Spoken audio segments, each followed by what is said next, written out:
Seguramente muchos de vosotros, por ser una zona situada en pleno centro de Málaga, justo frente a la catedral, habrá oído hablar de los poltergeists ocurridos en la antigua oficina de Plaza y Janés, situada en la primera planta de uno de los edificios de la calle Cister, en la confluencia con la calle Pedro de Toledo. Allí, hoy día, en la planta baja, nos encontramos otras oficinas, pero su primera planta se encuentra deshabitada, quizás producto de los dichos populares de gafe o de malfario que tiene ese local. Pero, ¿cuál es la historia de estos fantasmas en calle Cister? Esta historia comenzó en junio de 1991, cuando estas oficinas estaban habitadas por la editorial Plaza y Janés.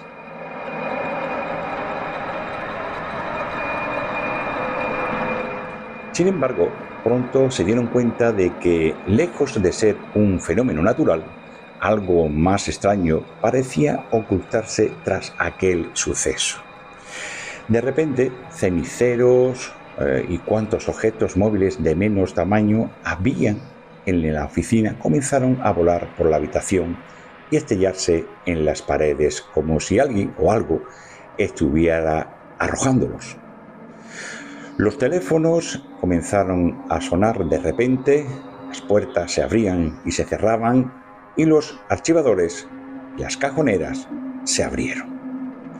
El frío empezó a adueñarse de las instalaciones y sus trabajadores, finalmente, presa del pánico, salieron corriendo entre grapadoras y bolígrafos que volaban sobre sus cabezas.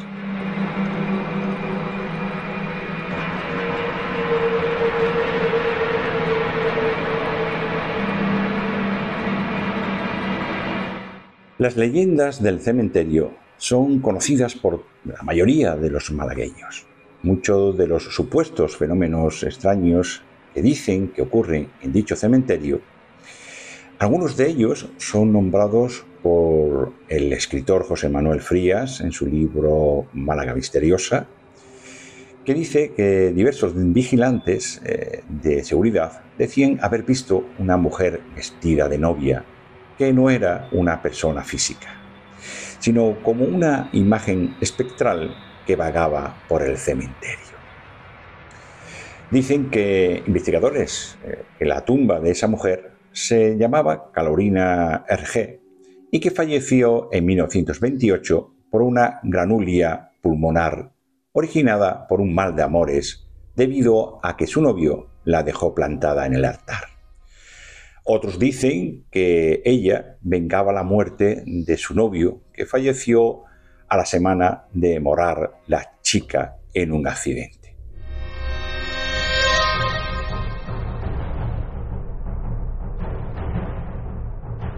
Pese a todo esto, la familia de la fallecida negó que el fallecimiento de esta fuese vinculado a un mal de amores.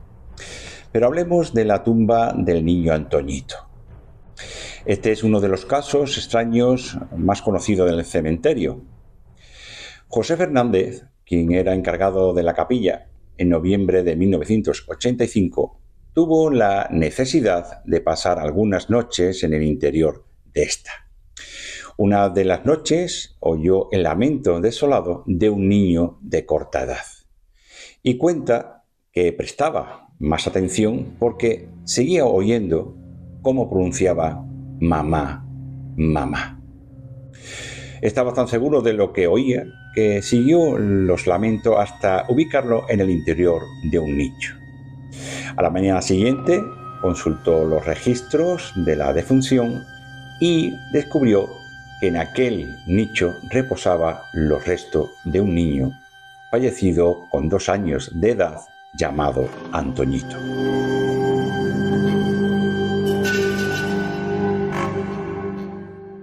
Algunos de los guardas de seguridad del cementerio dicen que en muchas ocasiones se han enfrentado a situaciones complicadas de explicar, como por ejemplo el de los 2 compañeros que una noche hacían la ronda de guardia y escucharon murmullos y pasos. Uno de ellos, medio en broma, pidió que si había alguien allí, que hiciese una señal. En ese momento, el otro compañero se le creó en el oído un fuerte pitido que le dejó sordo durante unos minutos. Son muchas las ocasiones en las que se cuenta los sonidos de pasos y murmullos durante las rondas de guardia. Otras dice que en algunas ocasiones, mientras se han encontrado los guardias de noche en la sala de descanso, han oído como una lápida se caía al suelo y se rompía.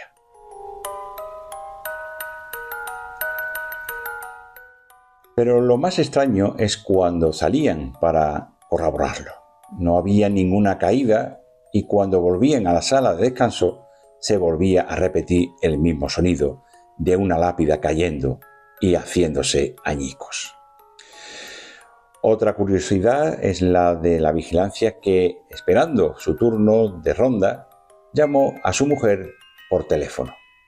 Y mientras hablaba con ella, escuchaba una voz masculina. La mujer le dijo que se encontraba sola. Y poco después se cortó la comunicación y se escuchó una voz masculina metálica que le decía: «Dentro te espero». Nos encontramos ante un importante lugar histórico en Málaga. Lugar cargado de historia y sentimientos donde al entrar en sus calles te transporta a un lugar de misterio e historia que no deja indiferente a nadie.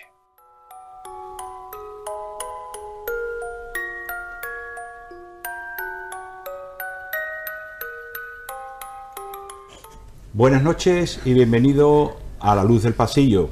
Como habéis visto en el principio, hemos hecho un reportaje referente a Málaga, a sus misterios que oculta dentro de su ciudad y que vamos a reflejar hoy con nuestras compañeras que han estudiado estos casos y que lo vamos a llevar, algunos de ellos, aquí a este programa, que lo vamos a dedicar a ellos. Vamos a dedicar una parte a la calle Cister, que es el lugar donde, bueno, en principio, como habéis visto en el vídeo, refleja lo que ocurrió en una oficina de Plaza y Janés en aquel lugar. Luego nos pasaremos a ver lo que ocurrió o lo que ocurre en el gran cementerio de San Miguel de Málaga. Pero ante todo vamos a presentar ya a nuestras compañeras que están aquí deseando ya de hablar de estos temas, porque realmente son ellas las que pidieron hacer este apartado en la parte de Málaga para que veamos de alguna manera todo lo que ocurre en esta ciudad, en esta maravillosa ciudad de Málaga. Bueno, ya presentamos a nuestra compañera Olga Hernández. Hola, buenas noches, Fran. Y a María Slava. Buenas noches. Buenas noches. En primer lugar, lo que sí es verdad es que hablar de misterios en una ciudad tan histórica como es Málaga, pues refleja muchos lugares y muchos rincones que la ciudad nos deja inquieto. En este caso vamos a tratar en esta calle céntrica del casco histórico, esta calle Cister, que bueno, dio que hablar en los años 90 referente a lo que ocurrió en esa oficina.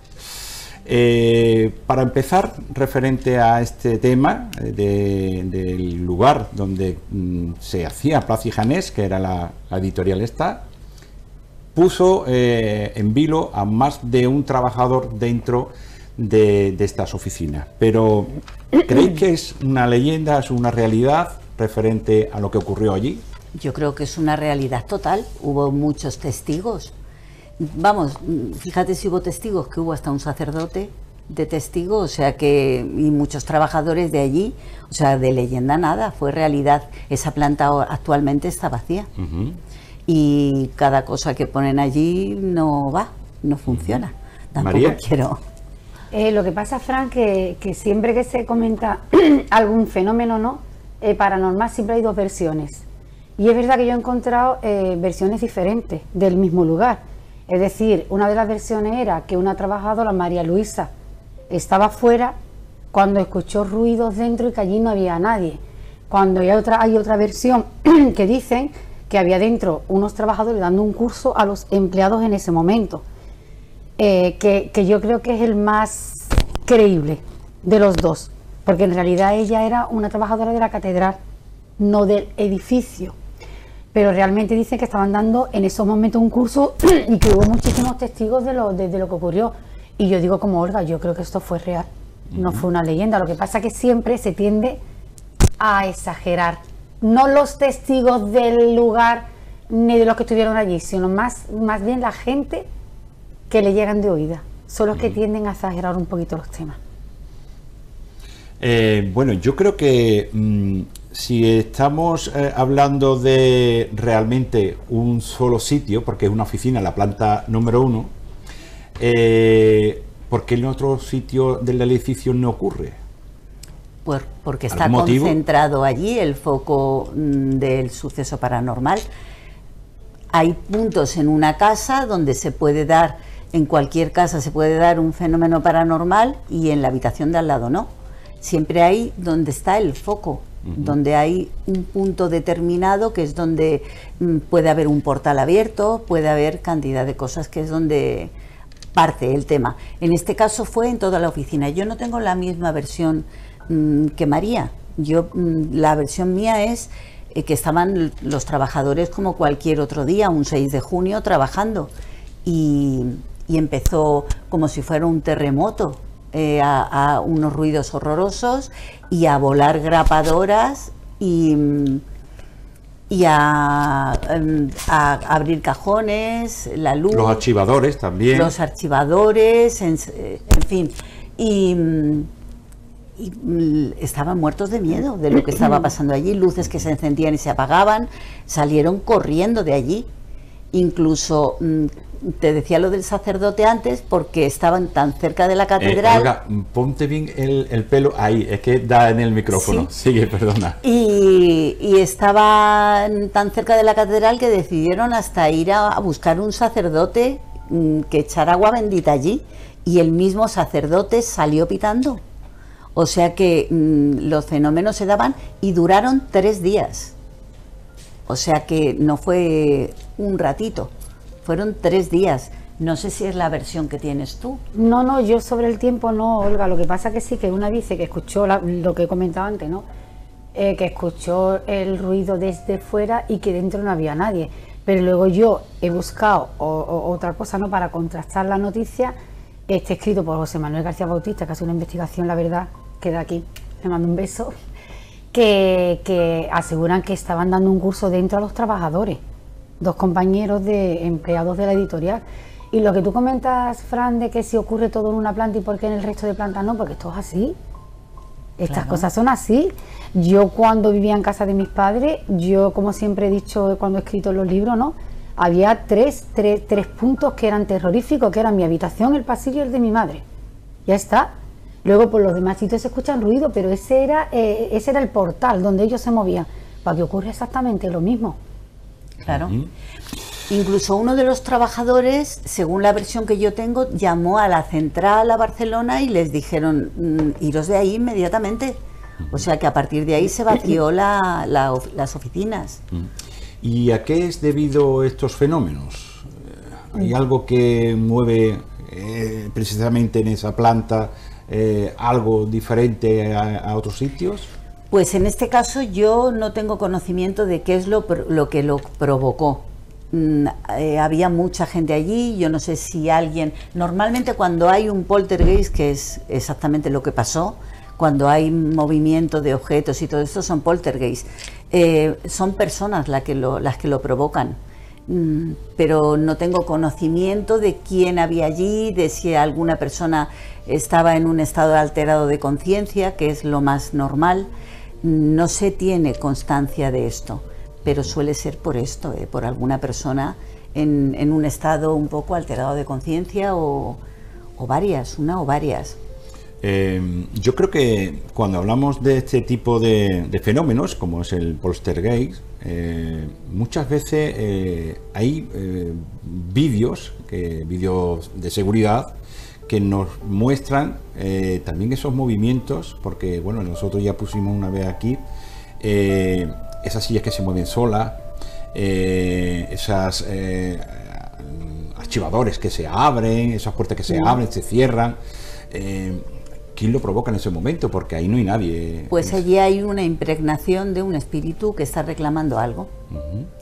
Normalmente son personas que están vivas quienes provocan esto, pero también hay casos de impregnaciones de entidades que se quedan aquí, que están reclamando algo, que piden algo. Porque se manifiesta, por ejemplo, ¿se manifiesta en la oficina por algún motivo en especial? Pues eso es lo que te decía, que puede ser por alguien que hubiera allí en ese momento en un estado alterado de conciencia. No sabemos exactamente qué es lo que... Yo no he encontrado un motivo a donde agarrarme, ¿no? Seguramente fue por alguien, porque allí había mucha gente trabajando. Yo he encontrado un motivo de que puede ser la causa, que igual no. Bueno, lo primero decir que salieron volando cuchillos que se clavaron en las paredes. Sí. Que eso tuvo que ser increíble, ¿vale? Pero es verdad que se estuvo investigando porque se habló de un tal Miguel que allí en el trabajo le habían acusado de fraude a este señor. Y terminó suicidándose, se tiró de una 9ª planta, ¿no? Entonces también se comentó que el mismo día en el que estaban dando el curso, lo que era dentro de la editorial, ¿no? Se estaba sacando los huesos de esta persona del cementerio y que por eso fue esa manifestación. Cosas que luego he seguido investigando y es mentira. ¿Por qué? Porque es verdad que hubo un Miguel que trabajaba allí, es verdad que hubo un Miguel, además era profesor, que se suicidó, pero es verdad que a Miguel lo sacaron 5 años después de que ocurrieran estos hechos. Es decir, no tienen absolutamente nada que ver una cosa con la otra. Yo estoy de acuerdo con Olga. Yo creo que esto, más que los muertos, lo mueven los vivos. Por lo menos en este caso. En este caso. Fue un grupo de investigación paranormal a trabajar, pero no he visto el resultado, no he encontrado el resultado. Estamos hablando de una calle céntrica de Málaga y bueno, precisamente Málaga histórica realmente.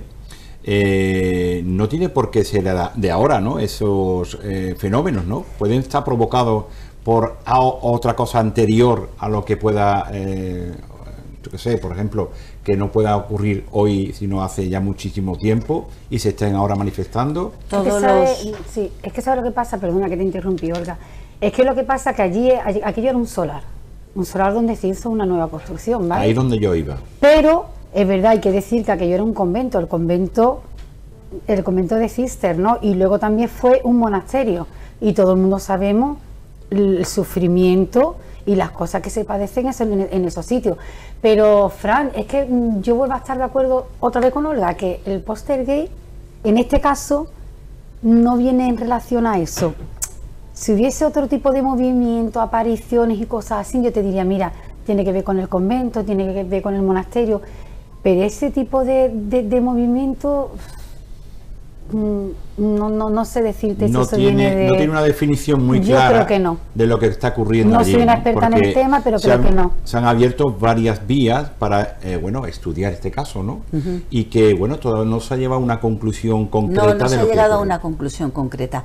De todas formas, yo también tengo que decirte que cualquier suceso que viene o cualquier efecto, cualquier tema del más allá no tiene tiempo. O sea, cuando un espíritu quiere manifestarse, da igual que haya fallecido hace 6 meses que hace 50 años. Si tiene algo que decir, lo va a decir. Allí arriba no hay tiempo, no existe. Entonces, ¿crees que es un poltergeist o a dónde llevamos esta conclusión? Yo creo que sí. Vuestro punto de vista. Yo creo que sí. Yo creo que también. Que fue un poltergeist, pero provocado por alguien actual, alguien de allí, alguien real. Claro, y además pensaron incluso que fue un terremoto y llamaron al centro especializado del tema, ¿no? Y hubo un movimiento en este mismo día, pero fue en Francia. En España no hubo ningún tipo de terremoto. Entonces es verdad que eso existió. Y otra cosa también que he investigado, Fran, porque tú sabes que yo soy muy yo soy muy fan, entre comillas, del tema de Vallecas, el tema de Estefanía. Sí. Entonces también se dijo que acudió la policía e hizo un informe policial, ¿vale? Sí. Según lo que yo he investigado por periodistas, bueno, y han pedido ese informe policial de ese lugar, de ese día, de ese año, y eso no lo han encontrado. Ni siquiera la policía que actualmente está, cuando han ido los periodistas a decirme quiero pues documentarme con esto, no existe, no lo han encontrado.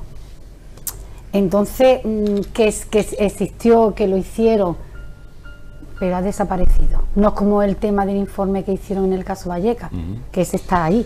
Este no aparece por ningún sitio. ¿Qué suele ocurrir referente a estos, bueno, lo que está diciendo María, ¿no? Que por qué estos informes serán esos expedientes X que muchas veces, bueno, las autoridades no quieren sacar adelante por temor a algo, no sé a dónde quieren llegar. Sí es verdad que los que estudian, lo que estudiamos este tipo de casos paranormales y misteriosos, nos damos cuenta que cada vez los que se meten más de lleno en estos problemas debe ser un poquito más público, ¿no? ¿Qué pensáis de esto, no? ¿Por qué estos informes no salen y solo salen en periódico, así como una noticia revelada de que, bueno, tal? Pues porque no tienen una base científica, y aquí hasta que no se tiene una base científica no se cree. Entonces es un acto de fe prácticamente, pero es que es tan tangible y es que hay testigos. Es que te voy a dar un nombre: Rafael Ortega era el jefe de ventas de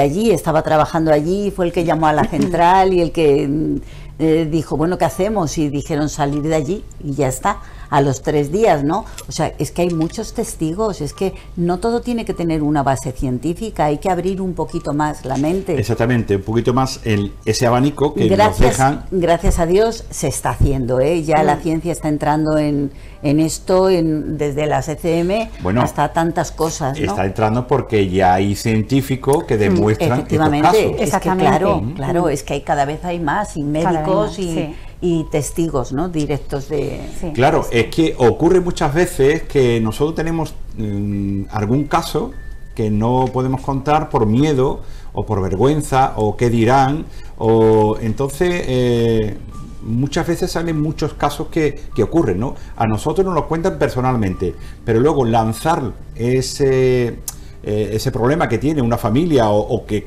casos que ha ocurrido, luego no podemos llevar a la práctica porque lo pueden tomar de, bueno, pues estoy tonto, estoy loco. No, incluso, fíjate, hace poco he estado yo investigando temas sobre niños que han tenido experiencias, ¿no? Y lo cuentan al cabo de los años, por miedo, porque dicen no me van a creer, me van a castigar, van a decir que estoy loco, van a decir, bueno, tengo al lado un caso muy tangible, ¿no? El de María. Y se lo callan y lo cuentan cuando ya son mayores, porque hasta los niños tienen ese pudor, ¿no? De ¿me van a creer o no me van a creer? Yo no lo conté. Claro, ya no solo en el caso del misterio, en muchos más casos. Cuando los... yo me abrí, ¿no? Hablando del tema que la gente no se abre ni lo cuenta, yo voy a contar una cosa, es un minuto, lo voy a contar muy rápido. Yo conocí a un científico, además había trabajado en un sitio importante en Madrid, que este hombre no creía en lo paranormal, estaba abierto a todo pero no creía en lo paranormal, hasta que llegó un momento que un familiar suyo tuvo cáncer y me llamó por teléfono y quedó para cenar conmigo y me dijo que ahora necesitaba creer, porque si su familiar fallecía él quería saber si iba a algún sitio, ¿no? Una vez que falleció su familiar volvió a quedar conmigo, y por el tema del coronavirus, no se pudo desplazar el entierro de su familiar a Madrid, y yo le dije la ropa que llevaba, que lo que le habían puesto, una cosa personal que le había puesto en la muñeca, y llamó al marido de la persona fallecida y todo coincidía. Entonces alucinó, pero no me autorizó a escribirlo, no me autorizó a que diese su nombre. Todavía las personas que se dedican a la ciencia, porque este es científico 100%, ¿no? Le avergüenza reconocer que verdaderamente la conversación que mantuvo conmigo y los datos que le di fue alucinante, de tal hecho que su mujer vino para agradecérmelo, ¿no? Pero no lo dicen abiertamente, y eso es lo malo de esto. Tienen no pudor, debería de ser así, claro. no debería de ser así, ¿sabes? Sí. Pero bueno. ¿Qué opinas de esto? Eso, exactamente lo mismo, que bueno, la ciencia cada vez va abriendo un poquito más y estos casos pues siempre se dejan un poco en stand-by, digamos, hasta que se puede dar un poquito de base científica no puede ser, pero sí de testigos, por ejemplo, pero existen. Que en este caso hubo muchos testigos, lo que no podemos ver, Fran, en este caso no nos podemos creer todo lo que nos dice. No podemos creernos todo, ni siquiera de lo que vemos, porque yo veo cosas que alucino. Estás ahí y te ponen unas grabaciones que tú ves perfectamente que son grabaciones de personas, que no son psicofonías. Pero claro, eso lo hay en todo los gremios. Claro. Bueno, pues de este caso de la calle Sister de Málaga, vamos a terminar aquí porque tenemos que hacer una pequeña pausa. Daremos la pincelada cuando vengamos de la pausa, pero ya los meteremos de lleno a lo que es el cementerio San Miguel de Málaga. Así que en breve estamos con ustedes. Una pausa y volvemos.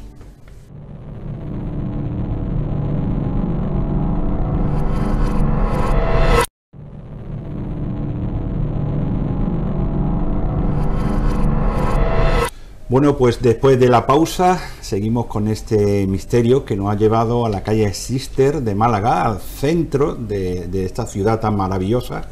Y que bueno, seguimos dentro de esta ciudad porque hay rincones que da no solo miedo, sino pavor en meterte en lugares como un cementerio. Y este cementerio, el cementerio de San Miguel, tiene muchas anécdotas que ha ocurrido y que está ocurriendo en este cementerio, que muchos de ellos se piensan entrar en él. ¿Por qué será? Pero vamos a verlo de la mano de nuestras compañeras, tanto Olga como María, que es la que nos va a aclarar algunos de los detalles donde ocurren cosas paranormales y misteriosas dentro de este cementerio. Yo al principio, dentro del vídeo, he dado algunas pinceladas referente a lo que es algunos casos, pero Olga y María nos trae algo también muy interesante. ¿Como cuál, Olga? Pues bueno, yo primero te iba a decir que Málaga fue una de las primeras ciudades en acatar la orden de Carlos III de lugares de enterramiento, que es un dato que a mí me ha parecido muy curioso, y que esto está desde cuando se bendijo el cementerio, es en 1810, imagínate tú. Y me encanta que se llame San Miguel, porque San Miguel Arcángel para mí es muy especial. Yo el primer caso que te voy a contar es el de la novia cadáver, que le llaman, una muchacha, Carolina, que fue plantada por su novio en el altar. Y entonces dicen que realmente murió de tuberculosis, pero dicen que fue de mal de amores, ¿no? Que fue provocado por el mal de amores. Y esta chica sufrió muchísimo y falleció. Pero aunque la han visto mucho por las tumbas, entre las tumbas una muchacha como un alma en pena vestida de blanco, dicen que también ha vengado la muerte del novio, porque cuando murió, a la semana siguiente murió también el novio en un accidente. Según lo cuentan los familiares, que no fue realmente por ese mal de amores, sino fue por la enfermedad que tuvo, ¿no? Eso estuvimos hablando hace poco referente a lo que eran las damas de blanco, referente. Claro. Eso, yo pensaba que, por ejemplo, en los cementerios no se manifestaban tanto estas entes para poder, manifestarse de alguna manera. ¿Qué ocurre? ¿Se quedan ahí como guardianes de lo que es su sitio o...? Se quedan en todas partes, es que no hay un sitio concreto. En los cementerios cuando se van a hacer psicofonías es donde menos salen realmente, ¿no? Porque hay menos fenómeno paranormal, pero sí hay mucha visualización sobre todo cuando ha habido una muerte muy trágica, ¿no? Sí aparecen espectros como niños o como chicas jóvenes, sí aparece mucho fantasma en el cementerio. Lo que aparece es poca psicofonía. Ajá. Y en este caso en Málaga sí tenemos, no psicofonía, se oye hay un elemento, el párroco oye la voz del niño, ¿no? Ahora hablaremos del caso. Sí. María, ¿algún caso así en especial del cementerio de Málaga, de San Miguel? Sí, Fran, yo te voy a responder a la pregunta que has hecho antes sobre el cementerio, ¿no? Yo empecé a ver y a oír cosas en el cementerio ya una vez que me abrí con este tema, pero es verdad que yo iba al cementerio y yo decía que era el sitio donde yo más paz encontraba porque no veía ni escuchaba nada, hasta que yo empecé a abrirme con esto más allá y yo, claro, el cementerio también y algunas almas perdidas, ¿no? A mí me llama mucho la atención la de una escritora que, si no le importa algo decir el nombre, neoyorquina. Sí, era la escritora, espérate que no me acuerdo ahora mismo, John Bale, ¿no? Jane Bowles. Eso que hemos estado hablando antes de sí, la escritora, sí, ¿no? Sí. Pues esta escritora aparecía normalmente en el aniversario de su muerte, ¿vale? Murió en el 73, ¿no? Entonces, claro, lo que hay que tener en cuenta una cosa, que es que en el aniversario de su muerte, sus fans ponían velas encendidas y se ponían allí. ¿Qué significa esto? En una ocasión se echaron una fotografía, apareció una dama de oscuro, en este caso no iba vestida de blanco, iba de oscuro, que sería seguramente que luego la reconocieron como a ella, ¿no? Pero si os paráis a pensar, en el aniversario de su muerte, y encendían velas en el cementerio por la noche, la estaban invocando. Totalmente. Yo siempre he dicho eso, cuando en casa era el día de los difuntos, que mi madre encendía esas mariposas, que era una especie como de alcohol, no sé qué, un líquido. Mi madre la casa la minaba, no solo de su familia de fallecidos, sino de todo lo que pasaba por allí, ¿no? Claro. Pues aquí pasa lo mismo. Si tú haces eso en un cementerio, en el aniversario de su muerte, no es que ella aparezca todos los años en el aniversario, no, perdona, es que vosotros hacíais eso en su aniversario.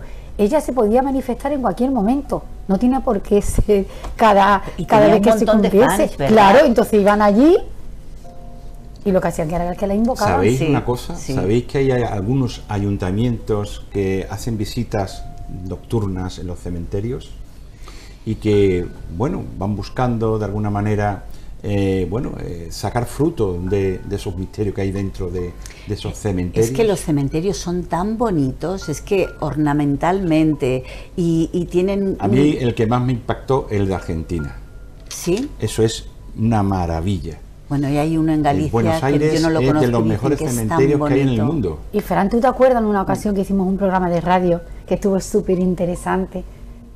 Que por cierto se manifestó la abuela de la que estábamos entrevistando, una escritora que había escrito un libro sobre las lápidas del cementerio, porque cada lápida tiene un significado, porque claro, ahora mismo las lápidas del cementerio son más modernas y no te dicen mucho, pero si miras las antiguas, todas tenían un significado. ¿Tú te acuerdas de ese día? Las frases que tienen. Bueno, tú sabes que Edgar Neville hizo una película en el cementerio de San Miguel, y además que tuvo que hacer una lápida porque el personaje ya no estaba allí y tuvo que hacer una lápida de mentira.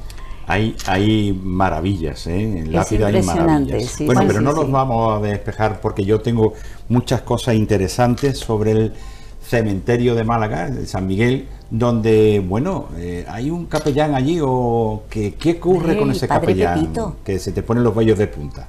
Sí, hay un fraile que le llaman el padre Pepito, que está allí, entonces... José Fernández. Exactamente, pero le llaman el fraile Pepito.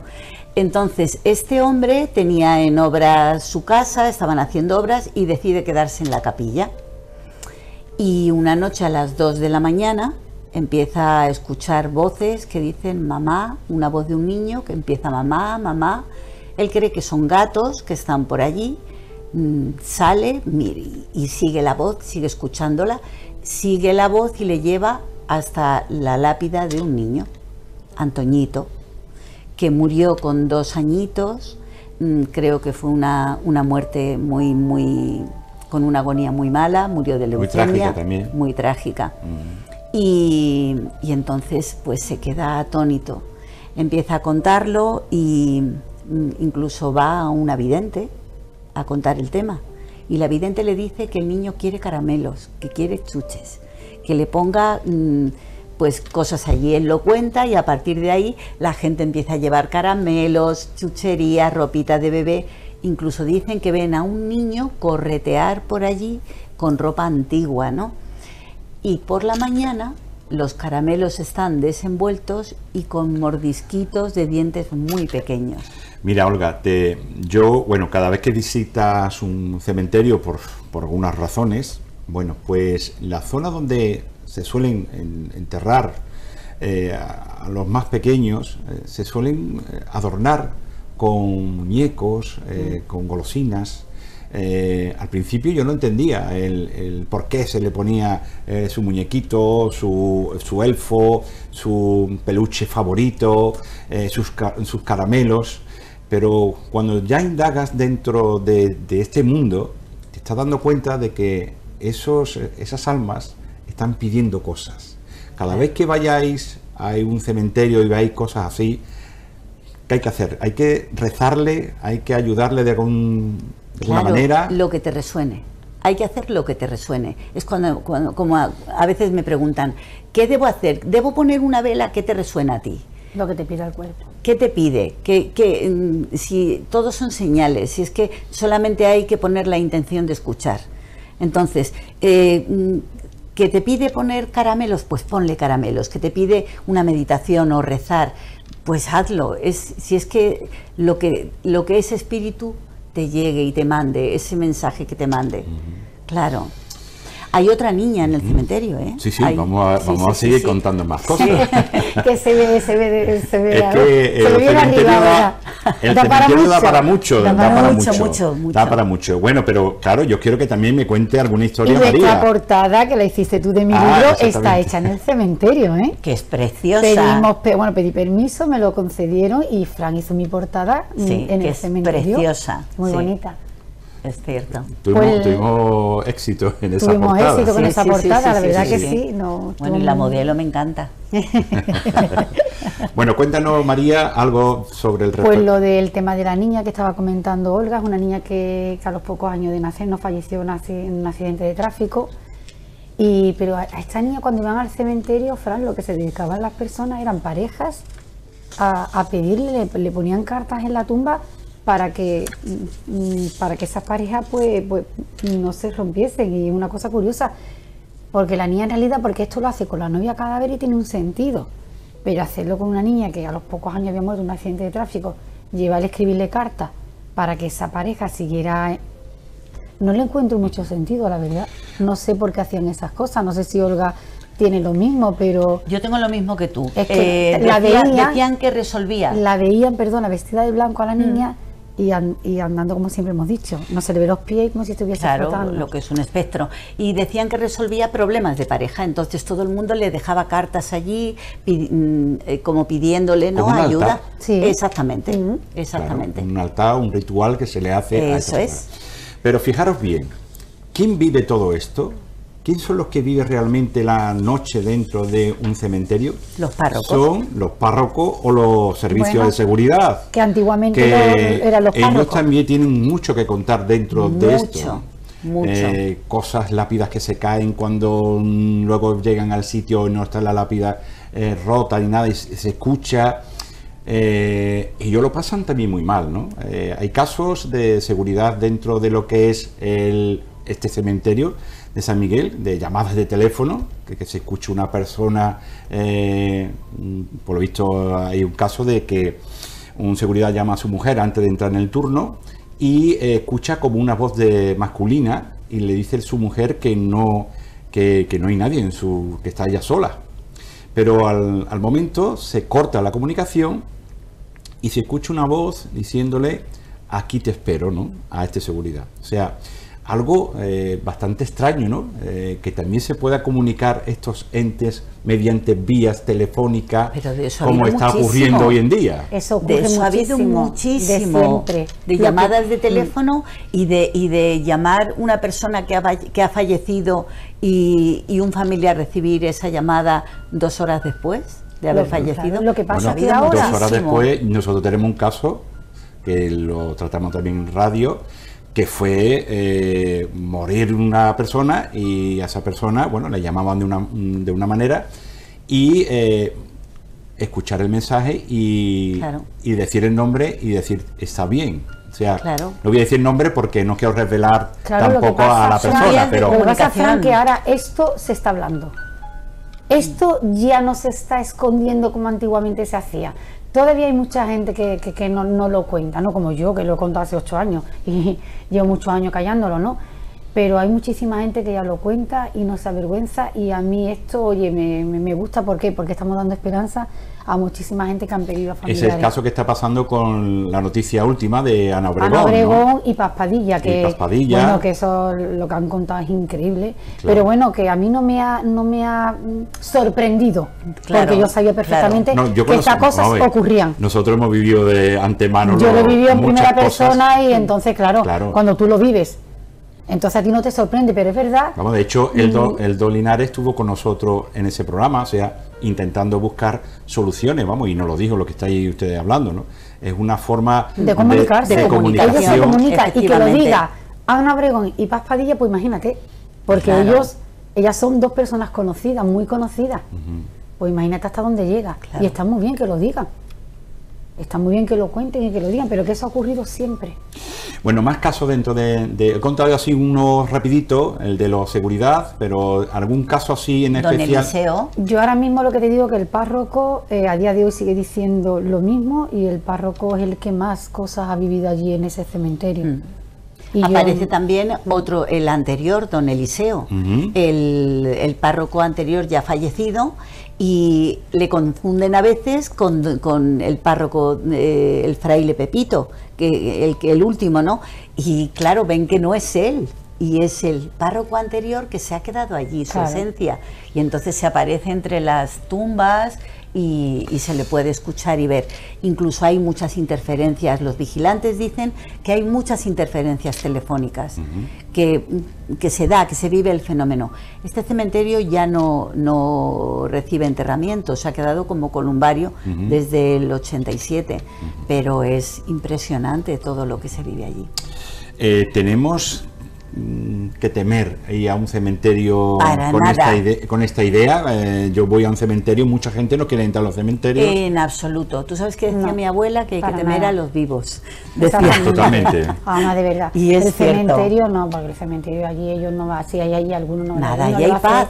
Daño a nadie, allí hay paz, porque allí descansan y están tranquilos. Claro, claro. Incluso si hay algún fenómeno que se aparece, algún fantasma, algún espectro, no te va a hacer daño nunca. Yo tuve una experiencia. Negras puede haber dentro de un cementerio. Hay ánimas negras. Yo he echado una fotografía, Fran, en el cementerio, además se lo enseñé a 2 o 3 personas. No sé por qué se me borró esa fotografía, pero alucinaron. Era una sombra, capté una foto que yo por lo que pasa es que sentía una presencia, yo no la veía. Y al echar la fotografía, la cámara la captó y era una sombra negra. Os voy a contar una anécdota. Cuando estaba yo en el instituto, nosotros cogíamos el autobús típico para ir hasta el instituto, y un amigo que venía siempre conmigo le encanta estos temas, y tenía su grabadora y su micrófono para meterlo dentro de una tumba. Y nosotros, pues me dijo un día, vamos a ir al cementerio, saltamos la valla, saltar la valla, y nos metemos dentro. Y era imposible saltar la valla, porque la de aquí es muy alta. Era imposible, pero nos quedamos con las ganas, evidentemente. Ya de mayor ya empezamos a estudiar un poquito más estos temas de la psicofonía dentro de los cementerios. Pero bueno, la verdad es que da mucho también que estudiar en estos casos. Hay gente que llora dentro de los cementerios, que yo lo he visto, evidentemente, pero a veces, tú ves a la persona, pero a veces se escuchan llorar y murmullos y pasos dentro de un cementerio cuando nunca hay, cuando no hay nadie. ¿Debido a qué? A mí me pasó una experiencia, yo tuve una experiencia, Fran, además lo cuento en el libro, ¿no? Porque los que hayan comprado mi libro, yo tuve una experiencia en el cementerio de aquí de Jerez de la Frontera, ¿no? Fui con mi marido y escuché una voz que me decía, por favor, y yo le dije a mi marido, me están hablando, no sé lo que me quieren decir, pero voy a seguir. Me está diciendo que siga recto, que ahora dobla a la derecha, que después coja para acá, que coja para allá, que por favor, y yo dije, ¿pero qué me voy a encontrar? Me dijo un niño. Eso está escrito en el segundo libro, que cualquier persona lo puede leer. Y cogí y fui y seguí las indicaciones que esta voz me decía, ¿vale? Cuando llegué, había un sitio del cementerio que le llaman el hoyo, que es donde meten allá a los difuntos, ¿El hoyo común? El La hoyo fosa común. Había La una fosa fosa común, aquí le llaman el hoyo, aquí en Jerez tenemos esa costumbre, pero es verdad, la fosa común. Y cuando giré a mano derecha, la primera tumba que me encontré fue la de un niño que había muerto en el año 86 y que ni siquiera había cumplido el añito. Y el padre, lo que pasaba que estaba buscando a su hijo, pero su hijo no lo encontraba a él, no se encontraban entre los dos, ¿no? Y ahí me puse, por favor, al niño, venga que tu papá está aquí, que no sé qué, venga que te quiere encontrar, que tal y que tal. A la semana siguiente volví, Fran, porque le prometí que le iba a llevar un juguete y le compré una grúa amarillita, era un coche así, una grúa amarillita que se la puse, que hay fotos en mi blog donde yo cuento esta historia y la tumba del niño poniéndole el cochecito. Y yo ya ese día cuando volví, ya el padre no estaba y me quedó la tranquilidad que seguramente que ya se había reencontrado con su hijo. Esa ha sido la experiencia más fuerte que yo he vivido en un cementerio. Él me dio el nombre de él, me dio el nombre de su mujer, me dijo la edad que tenía el niño, me dio tantos datos que yo lo escribo en el blog por si la madre, porque me decía que la madre aún vivía, por si podía ponerse en contacto conmigo, pero a día de hoy todavía nadie se puso en contacto conmigo.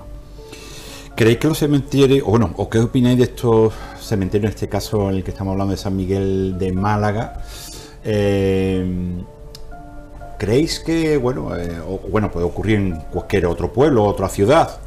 Pero, ¿qué opinas realmente en estos casos? ¿Se dan solo en un cementerio? Yo me supongo que se hará en todos los cementerios. Pero, bueno, claro, todos los cementerios no son iguales. Por ejemplo, hay uno que me gusta mucho y lo visito cada vez que voy, el de Villalonga del Rosario, aquí en la provincia de Cádiz, que es una auténtica también maravilla. Pequeñito, pero está muy bien. La verdad es que cuando tú entras es como una parte de una iglesia caída, derrumbada, y bueno, sus nichos están pegados a ese murete de antiguo de esa iglesia, de ese pequeño convento que había allí. Da igual que sea uno grande o uno pequeño, nos podemos encontrar cualquier tipo de... Da igual. En cualquier sitio. En cualquier sitio. Depende de cómo se hayan marchado, depende de cómo hayan vivido y cómo se hayan ido. Es lo único. ¿Qué suele haber más? ¿Esos espíritus de adultos, de niños? ¿Hay algunos indiferentes o...? También da lo mismo. Lo que pasa es que cuando es de niños, pues todo es como mucho más sensible, ¿no? A mí ¿no? me da mucha más penita. Claro, da mucha más pena. Y es más... inquietante, claro, pero es lo mismo en personas adultas que en niños muy jovencitos, está lo mismo. Es cómo se hayan ido y cómo hayan vivido, si ha sido una muerte muy trágica, si tienen todavía algo pendiente, si no están en paz, entonces reclaman en el cementerio o donde sea. Hace 2 semanas tuvimos aquí a unos reclamándonos, que lo vi yo hace 2 semanas, estuvimos haciendo el programa. Y cuando miré a la derecha lo vi, estaba aquí en este plató. Sí, y además comenté que con el aparatito entonces, claro, yo miré, volví la cara y dije, bueno, el marido de Olga está ahí frente, mi marido está ahí, que estaba la semana la pasada, no la anterior. Y dije, bueno, ellos están ahí tan tranquilos, no lo están viendo, pero yo sí lo vi. Bueno, solamente decir que, bueno, hay muchos más casos, ¿no? En Málaga habría que profundizar mucho más en esta ciudad porque hay miles y miles de casos paranormales dentro de esta, como he dicho anteriormente, maravillosa ciudad. De aquí a todos mis amigos de Málaga. Y que hay que hacer un resumen de todo lo que, bueno, tanto de la calle Sister como del cementerio, o en otro momento hablaremos de otros casos que ocurren en la ciudad, pero hacerme como una especie de balance de por qué esta ciudad tiene tantos fenómenos y, bueno, tan juntos. ¿Por qué? ¿Te refieres a Málaga? Málaga en sí. Tú ten en cuenta que Jerez tiene un montón también de puertas donde se han visto muchísimas de cosas.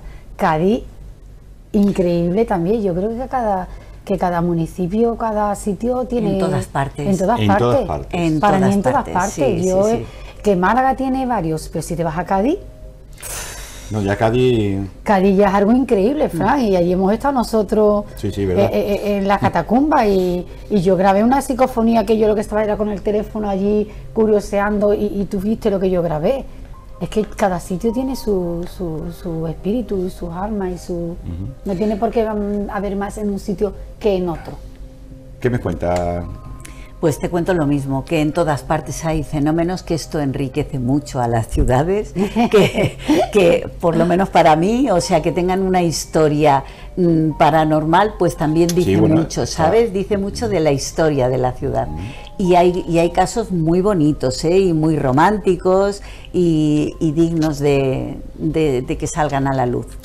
Claro, también, como comenté anteriormente, sería interesante que algunos de los ayuntamientos dieran permiso para hacer estas rutas dentro de un cementerio. Es que es arte puro, es que dice mucho de la cultura de la ciudad, de los habitantes, es precioso, para mí es precioso. Además, lugares muy bonitos, con una armonía, porque el cementerio lo que conlleva es todo muy armónico, todo muy... no es nada tétrico como mucha gente piensa. No, en absoluto. Son sitios de paz, de serenidad. Te aportan mucha serenidad. Sí, mucha paz. Bueno, viendo que el resumen de todo esto se nos queda corto, porque hablaríamos mucho más de estos temas, y más en Málaga, iremos a otras ciudades para, también saber qué ocurre en esas ciudades y de estos fenómenos. Pero bueno, antes de terminar, quiero que si alguien de ustedes se atrevéis, algunos no se atreven, ya me lo han dicho personalmente, pero si tenéis algún caso que queráis que contemos nosotros aquí en el programa, o que, fotografías, vídeos, cosas que tengáis que llamen mucho la atención referente a algo oculto, algo misterioso, ya sabéis que se podéis poner en contacto con nosotros en nuestro correo electrónico, que es laluzdelpasillo.5@gmail.com. Allí, ya sabéis, mandarnos todo lo que queráis. No sacamos todo, porque sí es verdad que hay algunas cosas que antes de ponerlas las estudiamos para saber si, llevar una cosa que tenga por lo menos formas, ¿no? Y también, por favor, explicarnos lo que estáis mandando. No mandarme una foto sin saber lo que es, o un vídeo, o cualquier tema, para nosotros luego estudiarlo y en compañía de nuestras compañeras expertas en parapsicología, pues lo trataremos. Bueno, hasta aquí nuestro programa. Quiero despedir a mis compañeras, a tanto Alba como María. Gracias por estar aquí. Encantada, como siempre. Y nosotros volvemos para la próxima semana. Muchísimas gracias y nos vemos.